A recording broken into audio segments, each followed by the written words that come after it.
నీ యవ్వనము క్రొత్తదగుచ్చు ఉన్నట్లు మేలుతో నీ హృదయమును తృప్తిపరుచుతూ ఉన్నాడంట.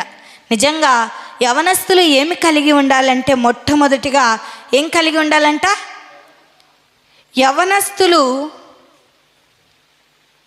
త్రొట్టిల్లే అవకాశం ఉంది గనక ప్రభు దగ్గర చేరి ప్రభు కొరకు కనిపెట్టుకునే వారిగా ఉండాలంట. ఏం కలిగి ఉండాలి? ప్రభు కొరకు కనిపెట్టుకునే వారిగా ఉండాలంట.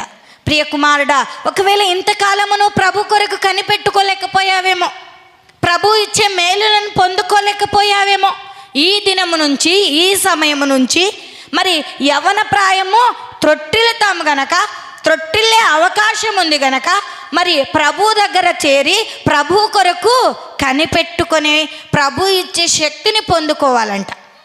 రెండోది, యవనస్తులు ఏమి కలిగి ఉండాలి అంటే, ఏం కలిగి ఉండాలంట?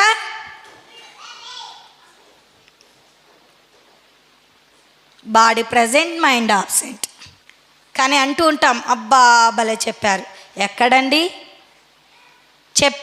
ఏ వాక్యము చెప్పామో కూడా తెలియదు, ప్రార్థన చేయడం కూడా తెలియదు. కానీ మనమంటూ ఉంటాం, కాపరి త్రోవలో వెళ్ళం కానీ మన త్రోవల్లో మనం వెళ్తూ కాపరి నా త్రోవల్లో నడచాలి అంటుంటారు. ఎంత అవివేకమో ఒకసారి జ్ఞాపకం చేసుకో. నిజంగా ఒక్కసారి జ్ఞాపకం చేసుకుందాం. కాపరి చెప్పే వాక్యాన్ని శ్రద్ధగా వినాలి. యవనస్తులు ఏం కలిగి ఉండాలి?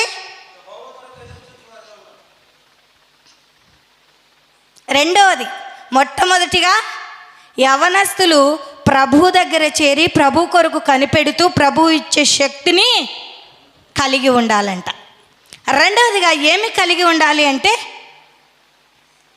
యవన కాలంలో ఆయన కాడి మోయిట మేలు గనక మరి యవ్వన కాలంలో దేవుని కాడి మోయడము కలిగి ఉండాలంట. ఒకవేళ ఎంతకాలం నువ్వు కలిగి జీవించలేకపోయావేమో, ఇక నుంచి అయినా, ఈ సమయం నుంచి అయినా యవ్వన కాలంలో దేవుని కాడి మోయడము నేర్చుకుందామండి. నువ్వు యవ్వన కాలం